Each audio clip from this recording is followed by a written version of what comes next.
Okay, I'm so excited that you got your 21-day fix challenge pack in the mail. I just wanted you, hopefully it's the same as what I got a year ago. Hopefully they haven't changed it too much. But anyway, so find this pamphlet. It says start here. So I want you to go through that and look at that. And so right here is the calendar. So that is what you're going to follow as far as the exercises. So it's just like on the DVDs, it just goes, you do the first DVD for the first 4 work days, and then you put in your second DVD and do that for the second, or for the last 3 days. Sunday is a rest day, so you can either do yoga or take it off completely. If you're going to take it off completely, it is good if you do yoga maybe on another day during the week. And it really is good for your body to stretch back out. And so that is a good workout if you can do it another day and just double up. The third week, you can do this doubles option. The 21-day fix, obviously in 21 days, you're not going to see all the results that you want. You will see results if you do it as outlined, but you might have to do it 2 or 3 or 4 or 5 times. And so maybe on the first time you won't want to do the doubles option, but then by the second round, you might feel like you can do the doubles option. And so then it shows you which 2 to do every day. And so that is an option. So that just talks a little bit more about the workouts, and then what you need. You need weights, depending on where you're at, 3 to 10 pounds, 2 sets of weights between 3 and 10 pounds, or you can have some resistance bands, and it shows you how to do that. In the exercises, there is always a modifier, CAT. And so if you do feel like you have to modify, still have to modify some of them. And so if you feel like you have to modify, just follow CAT. That's what I love about these workouts, is there's always a modifier to follow. Anyway, and then you read through this. We're going to get more into this, but this is some things that you need to do and think about as well. And so read through that and you can get started on that. So then you go to the eating plan. And again, I hope it's the same. Turn to page 4, and that's where you're going to figure out your calorie target.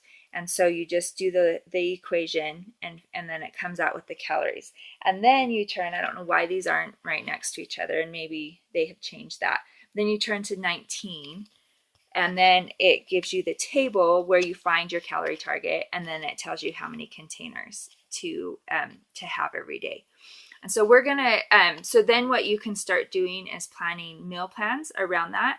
And we'll talk a lot about that in our group, prepping and meal planning. And I'll give you calendars and meal plan ideas and lots of different things to help you with that. But that's what you need to, but those are your targets. And this is, so depending on what you did, if you wanted weight loss, if you're looking for weight loss, at some point you might be able to move to the next step, because once you hit your goal weight, you're not going to want to lose weight you're not going to want to stick at that. So then you would move up to a maintenance level, and we can talk about that later. And then look through the list of things that are ideas that are acceptable for that container. So it goes through green, and then purple, red. So this is your protein. So there's lots of different options. Shakeology counts as one of your protein, one of your red containers every day.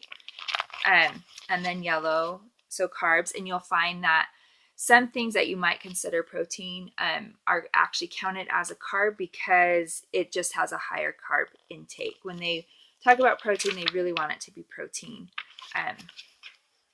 heavy on protein. And then blue is like your some of your good fats. So that's going to be your cheeses and your larger nuts, coconut, things like that. And then your orange is also some good fats, but like the smaller, like seeds, salad dressings, and things like that will go in your orange container. And then your teaspoons. So then your nuts, your nut butters, oils, sugars, we're trying to stay off sugar, but sugar would be that. And then free foods it talks about. And then there are just goes through some treats that you can exchange for one of your yellows, and then different recipes and different ideas. And then in the back it shows, I've used this, I've gotten stuff on it because it's been in the kitchen. It shows different combinations. Like if you have lasagna, then it shows what that counts for. And so this is really helpful. Read through this. This is going to be your guide for the first little while until you get used to it. And so just go through, explore, read all the material in your box, and then we'll go from there. Oh, and another thing on the back I didn't talk about. So one of the things that I want you to do very first is do all your befores. So you take a before picture and then do all your before measurements. And then we'll do that again after 21 days. And that's how we'll see the results. And the measurements are really important because when you're not losing weight and getting discouraged, you can see that you're losing inches. There is usually always some progress in inches, even if there's not in weight, actual weights on a scale. So do that as well. Anyway, thank you for watching this, and I'm so excited for you to get started on the 21-day fix. And let me know if you have any questions at any time. Always contact me.